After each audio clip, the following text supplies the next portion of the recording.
I've been literally crying about this for like an hour because it's just so like pathetic that like she just comes in and like almost like she's so close to passing me, and everybody's reminding me that she's gonna pass me, and I just want to prove this bitch that I am better than her because I am Zoe fucking Laverne and I am literally the star of TikTok, and TikTok is putting me down and boosting her up, and I'm about to go to TikTok headquarters and strangle their necks. Like, I don't want to be known as like, oh, like, Zoe Laverne is nothing now. Like, I don't want them to call me irrelevant. Like, I don't want to be told that I'm irrelevant. Now, TikTok was created all the way back in 2016, but wouldn't be available worldwide until the company that owned TikTok would buy the app Musical.ly, and the two would merge, but TikTok would retain its name. You see, when Vine shut down, there was a void in short, stimulating content, and even though Musical.ly has been around since 2014, it wouldn't pick up in popularity until 2016. One of the biggest, if not the biggest content creators on Musical.ly was Zoe Laverne. Zoe was able to gain millions of followers just on Musical.ly before it even became what it is today. Zoe would upload lip sync videos, dance covers, makeup videos, and what some might call humorous videos. Zoe said that throughout the time that she was on Musical.ly, that she was able to make over $300,000 through live streams. Zoe started her social media career at a young age, hopping on Musical.ly in 2016 at the age of 15 years old. From there, she would quickly grow her following on Musical.ly, but at a young age and growing your platform as quick as Zoe was able to came with some problems. Her real life classmates would start to bully her because of the cringy videos that she was uploading to the internet, and Zoe's parents would ultimately take her out of school, and they would end up homeschooling Zoe for the rest of her high school career. Now, even though Zoe was bullied throughout school, it didn't turn her away from uploading content to Musical.ly and TikTok. Zoe was able to grow her platform to over 21 million followers and over 2 billion likes as of today, and was once the biggest account on TikTok until some allegations and controversies with another big TikTok star would come to light. Today, we'll look at Zoe Laverne and everything she has done to get to this point in her career. In 2017, right before the new year, Zoe started dating a fellow Musical.ly star, Cody Orlov. This relationship between the two would be financially beneficial for both of them, with Cody and Zoe both gaining even more followers on their personal accounts. This interest in the two's relationship would result in the duo creating a joint YouTube account called Cody and Zoe that has amassed over 1 million subscribers since creating the channel back in 2018. But the relationship between the two was extremely toxic. Zoe would upload false allegations against Cody, stating that Cody hit her. She would also accuse Cody of cheating on her and would weaponize her fan base to spread hate onto Cody's platform. Zoe shared very little to no evidence of Cody abusing her, besides pictures that she would upload to her Instagram account that really held no weight besides Zoe's words. As you know, we live in a generation where it's very easy to manipulate and edit pictures to make it seem much worse than what it really is. Zoe would be very manipulative throughout the relationship, and it would eventually lead to the couple breaking up for the first time. But while they were broken up, they still had to make one last video together. In LA, Zoe would continuously pressure Cody into kissing her or being affectionate towards her throughout that trip, when he stated that it was only strictly business. Now, even though Cody would end up sleeping with Zoe one night, he would state that it was because he felt pressured constantly throughout his time while he was in LA. This would also lead to Zoe trying to forcefully take off Cody's pants, and she would also try and force herself on him without his consent, which she admitted to doing. Cody would upload this video titled "What Really Happened," where he would upload audio evidence of Zoe admitting to the fact that on multiple occasions she tried to take his pants off. She claimed it was a joke, but after the first or second time, it becomes more than just a prank or a joke. A lot of you guys are gonna say, well, you did sleep with her, which is 100% true, and that is 100% my fault, but that was the third and fourth and second night, and that was not meant to happen. But when a 17-year-old boy that has hormones, that can't control himself, that's with his ex that I still care about and love for, and when she's throwing herself at me, that's very hard, especially multiple times a day, hundreds of times a day. All my friends saw it. She was trying to kiss me over and over. She was grabbing me. She was trying to hug me 24/7. And there was a bunch of things that were going wrong on those specific days. And at night, I did sleep with her. It was a very bad mistake on my part, and I do apologize to everyone who heard about that, and to Zoe specifically, because that was never meant to happen. That was a huge mistake on my part, and I do apologize for that. And a lot of you guys are still gonna say, all right, well, you still slept with her, and that means you let her kiss you. First full day and second afternoon, I never let her kiss me at all. I told her to strictly stop, and it never happened. But when she kept pushing and pushing and pushing at it, it just happened, and it was not supposed to happen. Like I said, the whole LA trip was for strictly business, and I guess she had a different idea of the LA trip. The two would get back together, but officially would go their separate ways after Cody found out that Zoe was cheating on him, and in June of 2020, Cody would upload "Me and Joey broke up." But just a couple weeks after that, Cody would have to upload this video titled "False Accusations." This video would be a deep dive into the relationship throughout the 3 years that they were together, and again how manipulative Zoe actually was throughout that time towards Cody. This video would have its comments turned off, just like other videos where Cody addresses the issues with Zoe Laverne, because she painted Cody out to be this horrible person. Cody would talk about how he was falsely being accused of hitting Zoe. Cody would also include this clip. I've been literally crying about this for like an hour because it's just so like pathetic that like she just comes in and like almost like she's so close to passing me, and everybody's reminding me that she's gonna pass me, and I just want to prove this bitch that I am better than her because I am Zoe fucking Laverne and I am literally the star of TikTok, and TikTok is putting me down and boosting her up, and I'm about to go to TikTok headquarters and strangle their necks.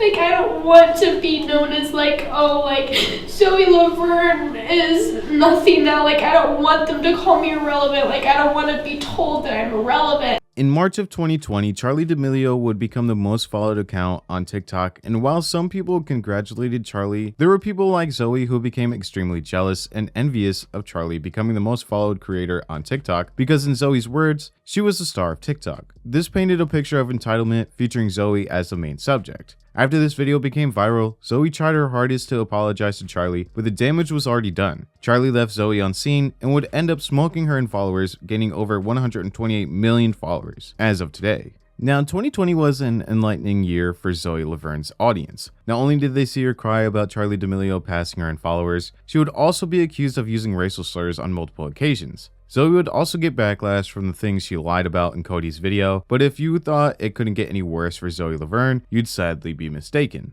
In November of 2020, Zoe Laverne would be accused of kissing a 13-year-old boy on his lips. She didn't deny this either. She would in fact come clean and admit that she did in fact kiss her boy best friend that she accidentally caught feelings for. This was horrible for many reasons. The first and the biggest reason was her age. She was 19 years old and the kid was 13. In this article from Medical Daily that was written in 2013, they state that the male brain doesn't fully develop until the age of 25 years old. And even in newer cases, they found that the male brain doesn't fully develop until 30 years old. This means that the responsibility of this action is all on Zoe Laverne. She knew his age, and she took advantage of this young kid that for some reason she caught feelings for. Now, why in Zoe's case did she not get her account terminated? We have seen other social media stars that have gotten canceled and terminated off of TikTok and YouTube for doing almost the same exact thing, but Zoe has been able to keep her platform not just on TikTok but also on YouTube, and she has admitted to doing these acts of misconduct on multiple occasions, but has only seen her platform take a small hit with a lack of growth, whereas other content creators that didn't go as far as she did have gotten demonetized or deleted off of the app or terminated off of YouTube.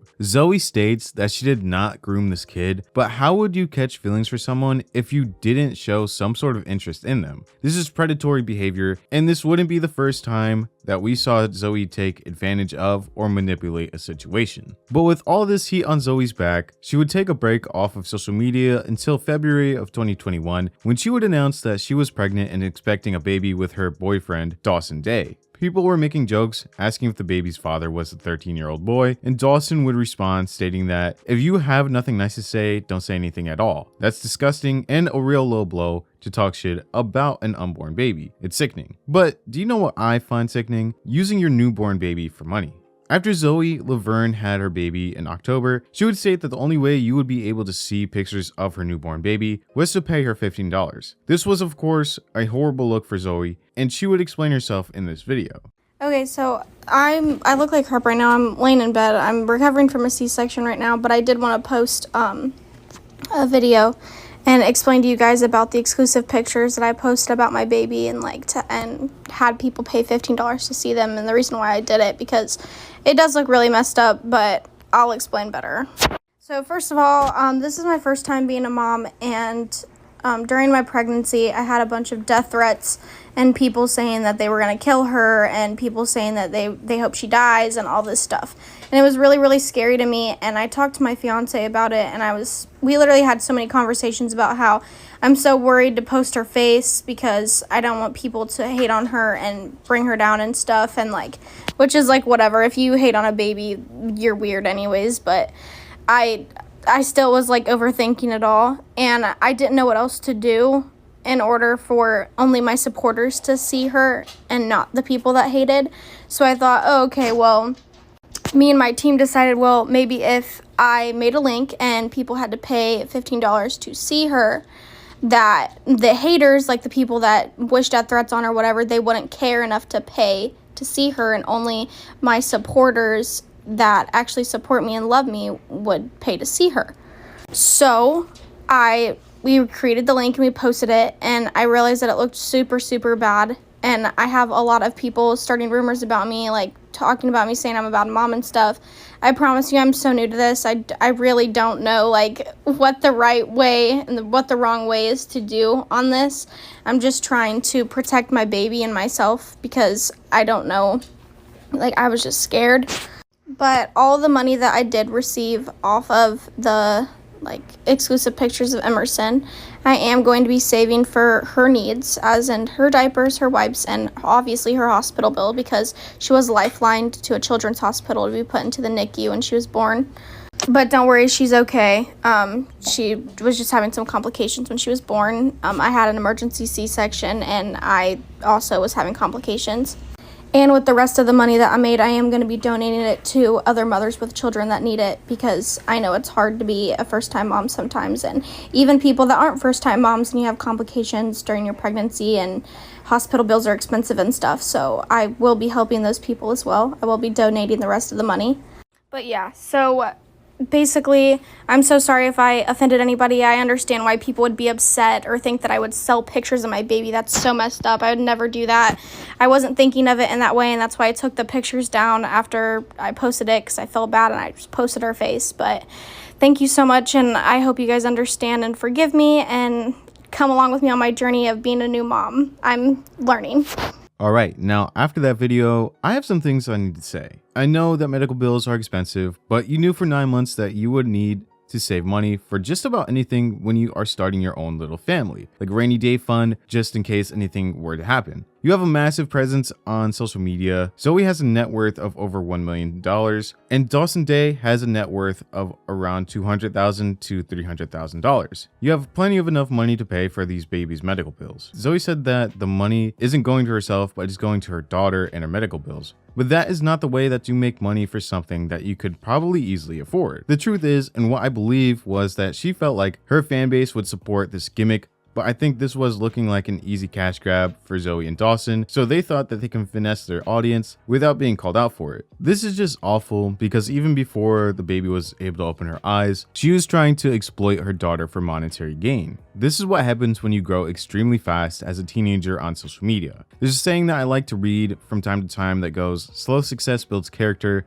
but fast success builds ego." And we can see that when we look at Zoe Laverne. She was extremely upset when Charli D'Amelio passed her in followers and acted out by having a temper tantrum behind the camera. This quick rise to internet fame made Zoe feel like she was entitled to everything, when in reality, nobody is entitled to anything. No matter if you're rich or poor, we have to work every day to become better people and grow in life. Nothing should be handed to us, but Zoe felt otherwise. Zoe's huge fan base and being one of the biggest content creators on Musical.ly for a short amount of time gave her this imagination of being an actual star. And with that, she felt like she could do certain things and not be called out for it. This has been the rise and fall of Zoe Laverne and all of the controversies that she has been involved in since creating a Musical.ly account way back in 2016. One last thing that I should leave you all with: make sure that you are a good person behind closed doors, not just for your public appearance. Thank you so much for watching, and I will see you guys in the next video. Make sure to leave a like if you enjoyed the video, and also subscribe if you're new here. I'll see you guys in the next video. Don't forget to follow me on my Instagram. The link will be in the description below or in the pinned comments.